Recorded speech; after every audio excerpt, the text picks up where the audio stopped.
Sejam bem-vindos a mais um programa Saúde Tal e Qual. Saúde Tal e Qual é um programa que aborda os mais diversos temas de saúde atuais. O meu nome é Lénia O meu nome é Joaquim. e hoje queremos presenteá-lo com mais alguns conselhos sobre saúde.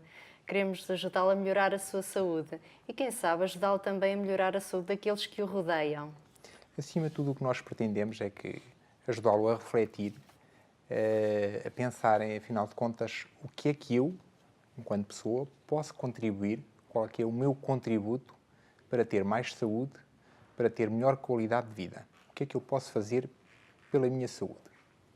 Pois é, e hoje decidimos trazer um tema muito pertinente.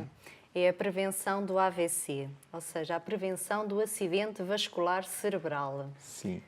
Para isso, contamos com a presença do Dr. Sebastião Geraldes, que desde já agradecemos o facto de ter disponibilizado em colaborar connosco com a Ângelos TV.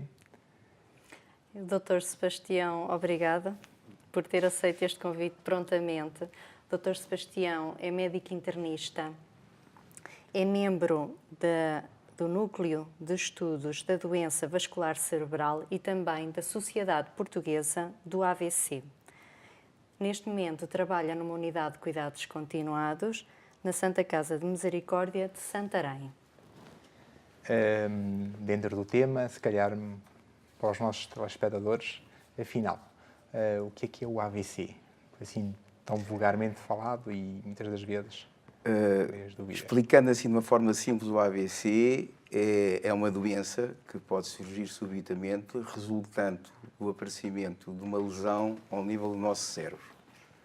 Essa lesão pode aparecer de dois modos, ou através de uma obstrução de um vaso, ficando uma zona do cérebro não irrigada, portanto essa zona vai morrer e portanto vai dar sintomas resultantes dessas células que morreram e que por sua vez vão deixar de funcionar e portanto a pessoa perde a funcionalidade correspondente a essa zona, ou pode ser provocado pela lesão dessas mesmas células por uma hemorragia. Isto no caso de haver um vaso que rebenta e ao rebenta faz um hematoma, o que nós normalmente estamos habituados a ver nos nossos braços ou pernas quando batemos, e esse hematoma vai aumentar o volume dentro do cérebro, vai comprimir a estrutura do cérebro e todas aquelas células que vão ser, no fundo, empurradas, comprimidas, vão ficar lesadas e vão deixar de funcionar, o que vai provocar, portanto, aparecimento dos sintomas, que são os sintomas do AVC. Dr. Sebastião, obrigada. Nesta parte abordou logo então aqui estes dois diferentes tipos do AVC, tanto a parte da obstrução como a parte então, em que é hemorrágica.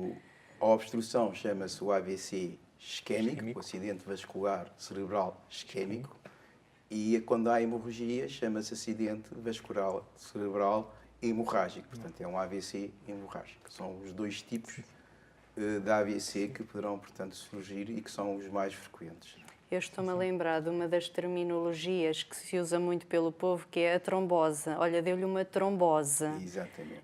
Eu gostava que esclarecesse assim o tema trombose, ou esta palavra que se usa de trombose para os nossos telespectadores. Este tema trombose é um tema já muito antigo, inclusivamente que já surgiu antes do aparecimento de um exame de imagem que nos permite distinguir, que é o TAC, que toda a gente conhece. Desde o aparecimento do TAC é que foi possível distinguir entre o AVC hemorrágico e o AVC isquémico. Anteriormente ao TAC, a pessoa subitamente ficava com a boca ao lado, com problemas na voz, sem poder falar um braço, e as pessoas diziam que tinha uma trombose. Pronto. E não era possível, nessa altura, saber que tipo de trombose é que seria. E daí este termo de trombose já vir, enfim, de há mais de 40 anos atrás, e que era um termo que entrou na vulgaridade, portanto, das pessoas. Em relação, atualmente, com o aparecimento deste método de imagem do TAC, nós já foi possível começarmos a distinguir se essa tal trombose era realmente um AVC hemorrágico ou um AVC isquémico. Para quem nos está lá a ouvir, em termos práticos, o que é que ele pode fazer em termos para prevenir, ou por assim dizer, retardar o aparecimento de um AVC, o ideal? Aquilo que a medicina atualmente sabe é que há vários fatores que predispõem, portanto, para o aparecimento do AVC. Claro que o AVC isquémico é diferente do AVC hemorrágico. Falando primeiro do AVC hemorrágico, o fator principal relacionado com o AVC hemorrágico é, sem dúvida nenhuma, a hipertensão. Embora é muito menos frequente do que o AVC isquémico. O AVC isquémico é resultante de toda uma evolução do modo de vida e toda uma situações que poderão surgir ao longo da vida das pessoas, aparecimento de outras doenças, inclusive a própria hipertensão, a diabetes, o colesterol elevado, hábitos que as pessoas têm ao longo da sua vida, que vão predispor para o aparecimento, portanto, do AVC isquémico. Portanto, é importante sabermos que realmente, se nós tivermos alguns cuidados ao longo da nossa vida, nos nossos hábitos alimentares, nos nossos hábitos de exercícios, nos outros hábitos que poderíamos adquirir, desde o fumar e por aí afora, sabemos que alguns destes fatores vão predispor mais para o aparecimento de lesões ao nível do território vascular, que secundariamente, com a passagem dos anos, e às vezes mais ou menos, vão originar, portanto, o aparecimento da tal oclusão, da tal artéria, como estamos a falar no caso do AVC isquémico, ou o aparecimento, que normalmente está associado aos valores de tensão muito elevadas, que é a tal hemorragia que origina o AVC hemorrágico. Dr. Sebastião, vou aproveitar porque é uma presença aqui tão boa e do médico internista com tanta experiência no assunto. E estávamos aqui a falar então destes fatores de risco, da parte do tabaco, da parte da tensão arterial alta, da parte da alimentação. Gostava que me falasse... A prevenção deve começar logo muito cedo, porque, como todos nós sabemos, um dos maiores órgãos que nós temos no nosso corpo é o nosso sistema vascular. E sabemos, não no caso do AVC hemorrágico, embora também possa contribuir para isso. O processo que toda a gente já está farto de ouvir falar, que é o processo da arteriosclerose, que resulta, no fundo, da lesão das próprias artérias, que vão, no fundo, só ocluindo, portanto, ao longo do tempo, é uma doença que aparece neste órgão enorme que é o nosso aparelho vascular, que começa logo, praticamente, desde a infância. Portanto, é fundamental, desde logo de princípio, haver hábitos alimentares saudáveis, em que há uma série de alimentos que nós sabemos, que são alimentos ricos em gorduras saturadas, que são alimentos, enfim, com excesso de sal. E porquê que o sal? Porque o sal é um elemento fundamental no nosso organismo, mas quando é ingerido em excesso, vai desregular alguns sistemas, portanto, que nós temos da regulação, quer da tensão arterial no nosso organismo, e vai predispor ao aparecimento da tal hipertensão, que, por sua vez, predispõe ao aparecimento do AVC hemorrágico, mas também a própria hipertensão é causa de lesão do vaso, e ao lesar o vaso vai fazer com que ele realmente fique mais fragilizado e, de um momento para o outro, possa ser obstruído e provocar, portanto, o AVC isquémico. Por isso, como eu estava a explicar, é fundamental que esses hábitos comecem logo de pequenos, não é? Portanto, o problema da obesidade, o problema da fast food nas crianças, o problema, no fundo, da ingestão de óleos, no caso concreto das batatas fritas e todos os tipos desses óleos saturados, que, no fundo, que fazem muitas vezes parte dessa alimentação fast food, que são produtos que nós sabemos que vão provocar, portanto, alterações no nosso organismo que mais tarde vão originar lesões a nível da parte vascular e predispõem ao AVC. Dos hábitos adquiridos, sem dúvida nenhuma, que o tabaco é um dos fatores principais, porque o tabaco não tem só influência ao nível do cancro do pulmão, mas através de, enfim, da inalação, não só da nicotina, mas de carvões e outras substâncias que existem no cigarro, essas mesmas substâncias vão provocar lesões nos próprios vasos e vão provocar uma doença vascular que não só vai atingir o cérebro, como vai atingir o coração e vai atingir até outros órgãos. O que acontece é que o nosso cérebro é um órgão único, nós só temos um cérebro, só temos um coração, e, portanto, qualquer problema que haja a nível desse órgão é expressado de uma forma muito mais evidente, com sintomas, do que se houver, podemos dizer, uma obstrução, por exemplo, ao nível de um rim, que são 2 rins, um compensa o outro, se houver ao nível do pulmão. Portanto, muitas vezes a doença não é só localizada a um órgão, mas os órgãos nobres, e neste caso o coração, através do infarto miocárdio, e o cérebro, através do acidente vascular isquémico, vai ser lesado e vai ser, portanto, apresentar este tipo de alterações. Acho pertinente e acho que é bom reforçar esta questão da prevenção começar mais cedo, porque muitas das vezes a conotação que as pessoas têm, o AVC é mais associado às pessoas idosas, por ali fora, quando eu depois for mais, depois de passar à fase adulta, preocupo-me mais com isso. Outro problema que temos que ter a noção, por exemplo, que é, por exemplo, o acidente vascular na mulher. Nós sabemos que, por exemplo, ao nível de jovens, que normalmente já passaram, portanto, a puberdade e muitas vezes fazem a profilaxia ou fazem, portanto, o controle da natalidade através da utilização da pílula, e sabemos que em alguns organismos, não podemos talvez generalizar, mas muitos deles, essa associação, por exemplo, associada ao tabaco, é um fator que, portanto, que vai agravar. O próprio álcool, também quando em excesso, também pode ser lesivo e pode também agravar a doença vascular que depois predispõe, portanto, ao acidente vascular.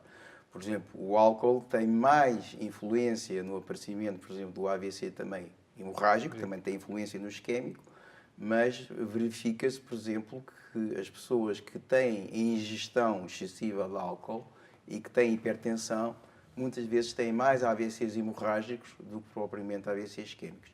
O que sendo, portanto, um outro fator que tem que ser tido em conta. E hoje é muito frequente nós vermos nos jovens haver, enfim, exageros a esse nível, não é? Especialmente com bebidas, às vezes, de teor alcoólico muito elevado, que na altura, no fundo, não vão para além, enfim, de provocar, portanto, um estado, enfim, de alguma euforia, mas mais tarde, com a continuação, vão originar outro tipo de lesões que se predispõem. Para não falarmos, enfim, de outras substâncias que hoje, infelizmente, são utilizadas, não é? Que pelo termo vulgar, chamadas as drogas e as novas drogas, que todas elas, pelo seu efeito estimulante a nível do sistema nervoso central e até por o seu efeito tóxico que tem a nível vascular, vão também predispor, portanto, pelo aparecimento do AVC no jovem. Nós, hoje em dia, embora sabemos que a doença vascular cerebral é muito mais frequente no idoso, mas tem vindo a aparecer muito mais casos de acidentes vasculares em jovens, não é? Exatamente resultante deste tipo de conjugação de hábitos que predispõem, portanto, a este tipo de doença. Já agora estávamos a falar desta parte de realmente cada vez começarem a aparecer mais cedo os acidentes vasculares cerebrais. Eu agora puxo aqui um bocadinho a sua prática clínica, que é muito grande. Tem assim algum caso que se lembre em que aconteceu um acidente vascular cerebral numa pessoa muito nova, algo que lhe marcou? Não, quer dizer, normalmente, portanto, a minha atividade profissional foi-se feita sempre mais portanto, ao nível de um hospital distrital, não foi um hospital central. Este tipo de patologia em jovens normalmente são mais tratadas em hospitais mais especializados, atendendo à gravidade, portanto, da situação. Mas, sem dúvida nenhuma, que tive algumas experiências especialmente em jovens, algumas raparigas, não só associadas a hábitos, mas também a outro tipo de patologias que muitas vezes, infelizmente, as pessoas têm, não é? E que no fundo, é associado, enfim, à nossa natureza humana, porque, apesar de tudo, há muitas coisas que nós podemos prevenir e é isso que estamos aqui a falar, mas há outras doenças que também aparecem e que também poderão agravar esta situação. Portanto, aquilo que nós podemos interferir, devemos fazê-lo. depois noutros aspectos, e lembro concretamente, por exemplo, de uma jovem que realmente apareceu com um acidente vascular grave e que inclusivamente, pronto, depois que teve que ir para uma unidade, enfim, da AVCs para Lisboa e que veio, de certa maneira, portanto, influenciar muito a sua vida, porque ficou exatamente com déficits motores graves e que a rapariga, que era completamente independente, ficou dependente, não é? Portanto, por isso temos que ter todo o cuidado para realmente evitar que os nossos comportamentos e o nosso modo de vida venham a predispor ao aparecimento deste tipo de doença, que depois traz, enfim, sequelas e consequências muito graves depois ao longo de toda a vida da pessoa, porque torna uma pessoa válida, uma pessoa, de certa maneira, podemos dizer, não é inválida, mas com alguma incapacidade que depois vai prejudicar o seu dia-a-dia, não é? Assim, por assim dizer, para quem está lá em casa, quais é que são, por assim dizer, os principais sintomas? O que é que pode, por assim dizer, a pessoa pensar? Foi aquilo que eu falei, quer dizer, os sintomas normalmente que se manifesta e que obriga, no fundo, uma chamada, um contacto rápido logo com o 112, não é? É a pessoa subitamente deixar ou ter dificuldade em mobilizar um braço ou uma perna, portanto, normalmente, muitas vezes é um lado na sua totalidade, é ficar de repente com a voz, enfim, com dificuldade em articular as palavras, e muitas vezes manifesta-se aquilo que nós chamamos com a boca à banda, portanto, há uma paralisia ao nível enfim, da face e que faz com que a boca fique desviada para um dos lados. O aparecimento destes sintomas súbitos com a sensação de mal-estar obriga, hoje em dia, imediatamente, ser contactado o 112 para depois ser atuado, no fundo, um esquema de socorro que permitirá levar essa pessoa para um centro especializado onde poderá fazer um tratamento indicado para este tipo de doença, não é? Que hoje em dia, felizmente, houve uma evolução enorme nessa área e que temos imensas pessoas que estavam com lesões graves e que se conseguiu desobstruir esses vasos que tínhamos falado no início, que tinham ficado obstruídos, e a pessoa recuperou totalmente e ficou praticamente igual ao que estava antes de ter tido o acidente. Isto é algo que também é recente, portanto, este tipo de tratamento tem cerca de 20 anos, mais ou menos, não é? Pelo menos a parte do desfazer do coágulo, e hoje em dia até já temos meios, através do cateterismo, não é? Que é através de um catéter que se introduz através da artéria, portanto, femoral, que permita ir ao local onde o coágulo se organizou, que se consegue ver através do método da imagem, e conseguir retirá-lo na totalidade e restabelecer a circulação naquela zona. E aquelas células que tínhamos falado no início, que estavam a morrer porque o sangue não lhes chegava lá, porque tinha havido uma oclusão, uma obstrução, ao retirar essa oclusão, voltam a receber sangue, voltam a recuperar, e a função que tinha sido perdida, que tinha provocado a paralisia do braço, a boca à banda, deixou de acontecer e a pessoa voltou outra vez a mexer o braço e a mexer a perna e a ficar bem. Não é? Boas notícias, muito boas notícias. É bom, tendo em conta tudo o que pode vir. Dr. Sebastião, muito obrigada pela sua entrevista. Muito obrigada por tudo aquilo que disse aos nossos telespectadores. Nada, muito grata. É muito importante porque hoje em dia, sem dúvida nenhuma, que há doenças que infelizmente não podemos, enfim, interferir ou pelo menos condicionar, e sem dúvida nenhuma este tipo de patologia pode-se fazer alguma prevenção que poderá ser eficaz na redução do número de eventos relacionados com o acidente vascular cerebral. Obrigado mais uma vez. Realmente é essencial nós abordarmos sobre estes aspectos.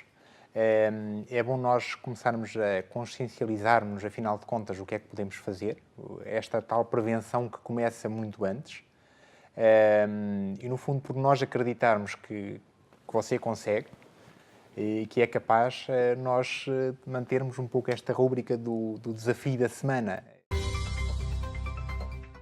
Lançamos-lhe o desafio, como é habitual em todas as nossas semanas, e se ainda recordam, e vão recordar de certo, todos aqueles fatores protetores em relação ao AVC. Em relação aos hábitos tabágicos, diminuir os hábitos tabágicos ou mesmo deixar de fumar. à sua alimentação saudável. Atenção àquelas gorduras, as mais perigosas, as das batatas fritas e não só, toda a comida fast food. E o sal. E o sal também. E a parte do exercício físico também. E muitos outros conselhos ficariam, mas deixo-lhes então estes 3. O programa em si tem interesse, se for ao encontro das vossas necessidades, dos vossos anseios. Para isso necessitamos do vosso feedback, tanto aquilo que no fundo, portanto, as vossas dúvidas em si. Podem contactar a Ângelos TV através do telefone 249 00 400, repito, 249 00 400, ou através do e-mail angelostv@angelostv.pt, ou então para a morada Rua da Tapada, número de 118, 2495 405, Fátima. Portanto, Rua da Tapada, número 118, 2495 405, Fátima. É essencial o vosso contributo para nós podermos ir ao encontro das vossas dúvidas. Portanto, mais do que nós abordarmos aqui determinados temas, porque a saúde é vasta, por assim dizer, o ideal é ir mesmo ao encontro das vossas dúvidas e, portanto, sermos úteis para vocês. Contamos convosco, caro telespectador. Foi um gosto estar consigo aqui nesta rúbrica Saúde, tal e qual. Obrigado e até para a semana.